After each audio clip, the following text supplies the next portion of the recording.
ठाकरे बंधूंची काल महाराष्ट्रामध्ये युती झाली। नाशिक महानगरपालिकेमध्ये देखील त्यांनी युती जाहीर केली आणि भारतीय जनता पक्षाने पहिला धक्का हा नाशिकमधून दिलेला आहे। ठाकरेंच्या शिवसेनेचे माजी महापौर विनायक पांडे त्यांच्या समर्थकांसह आज भारतीय जनता पक्षामध्ये प्रवेश करतात।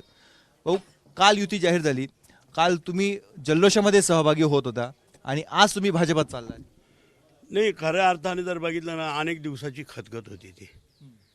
तसं बघितलं तर 8 वर्षापूर्वी जेव्हा माझ्या मुलाला तिकीट मागितलं आणि त्यावेळेचे तत्कालीन जिल्हा प्रमुख आणि शहर प्रमुखांनी त्याचं तिकीट कापलं आणि त्याचं आवृत्ती कशात झाली आपण बघितलं, ते हाणामारीच झाली आणि हाणामारीच झाली। शेवटी मग मला तिकीट आलं, मी माझं तिकीट फाडून फेकलं आणि उद्धव साहेबांनी परत सांगितलं का हेमंत गोडसेकडून 2 तिकीट घ्या आणि तुम्ही दोघंही फॉर्म भरा। आमचा संदेश फुलेला आम्ही तिकीट हेमंत गोडसेला म्हटलं तू तिकीट घेऊन ये इकडे, तो आणि मला पाथर्डीला पाठवा, मी संदेशकडे देतो। पाथर्डीला संदेश आणायला गेला, वेळ निघून गेली, 3:05 तो इथं आला, वेळ संपली।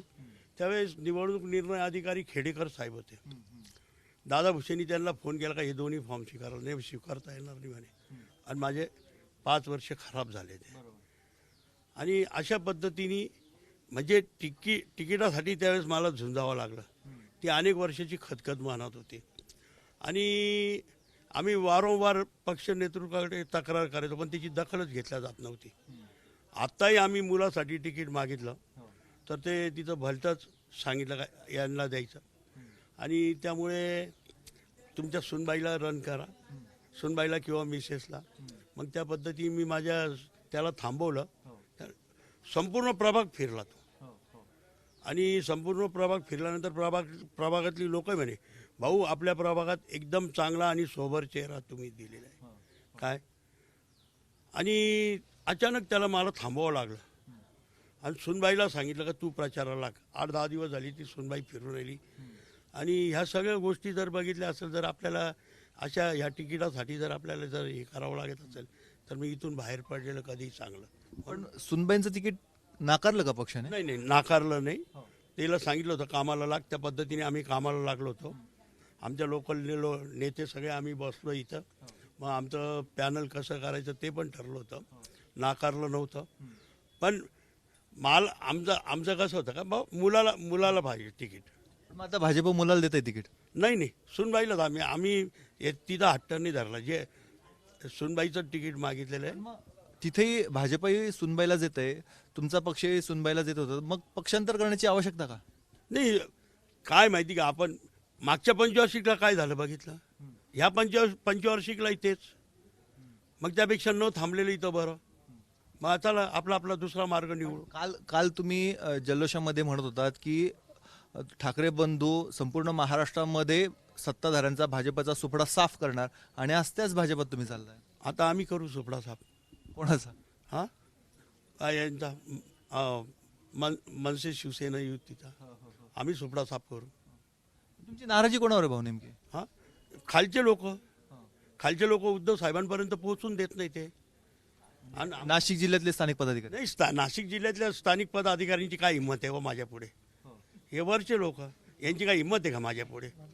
मग कोण आहे, म्हणजे नेमकं कोण आहे? हे वरचे नेते, ते तिथपर्यंत पोहोचूनच देत नाही। आणि पोहोचलो तरी आणि आपण उद्धव साहेबांशी काही बोलायला लागले का मध्ये येऊन ते सांगायचे नाही हे असं तिथं, म्हणजे काहीतरी वेगळ्या मार्गाने हे करायचे। संजय राऊत यांच्याकडे नाशिकची जबाबदारी दिलेली होती, त्यांच्यावर तुमची काही नाराजी, रोष त्यांच्यावर आहे? ते तर आजारी नव्ह, आता 3-4 महिने झाले नाशिकमध्ये कुठे येत आहे ते, म्हणजे रोज त्यांच्यावर असण्याचं काही कारण नाही। मग तुम्ही म्हटलेत की त्यांच्यापर्यंत मी निरोप पाठवला होता परंतु काही रिस्पॉन्सच नाही मिळाला। निरोपने फोन केला होता, माझा फोन दाखवतो मी तुम्हाला। 4-5 दिवसापूर्वी मी फोन केला होता का असे आम्ही 3 जण इच्छुक आहेत, माझा मुलगा तिथं तिकीट मागतोय, तर म्हणे मी बोलतो तरी आम्ही लोकांनाही आश्वासन देतो ना। आमच्याकडे लोक येतात, आम्ही त्यांना सांगतो बोलतो। तुम्ही जर माझ्यासारख्या माणसाला, जर एवढ्या मोठ्या माणसाला जर तुम्ही जर अशा पद्धतीने उत्तर देत असाल तर योग्य नाही आहे। आजपर्यंत अनेक पक्ष सोडून गेलेत, बहुतांश लोकांनी संजय राऊतांवर रोष व्यक्त केला होता। काहींना थेट उद्धव ठाकरे यांची कार्यपद्धती आवडत नव्हती किंवा ते विश्वासात घेत नाही, कौतुक करत नाही असं ते म्हणत होते.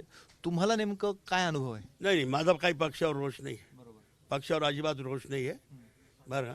म्हणून मी पक्षावर राग पण व्यक्त करणार नाही. आणि त्यांनी माझ्या मुलाला नाही तर सुनाला तिकीट दिलं होतं, सुनाला कामाला लावलं होतं, म्हणून मी पक्षावर रोष व्यक्त नाही करणार.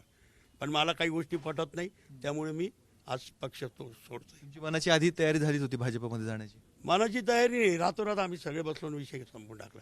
अख्खं पॅनल घेऊन चाललेलो आम्ही, पॅनलच. इथं शिल्लक राहणार नाही उमेदवार.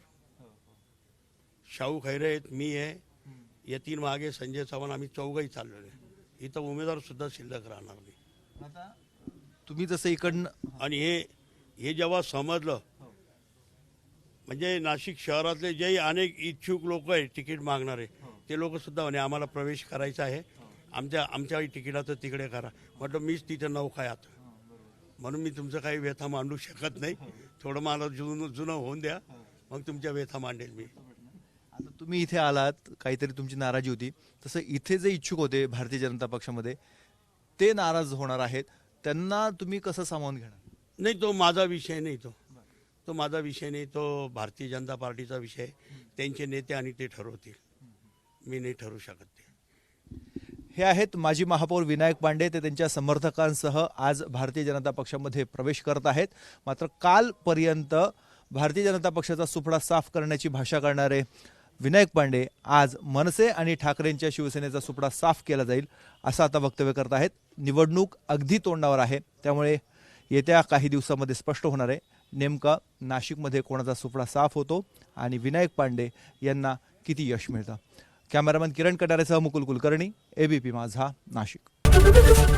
एबीपी माझा, उघडा डोळे बघा नीट.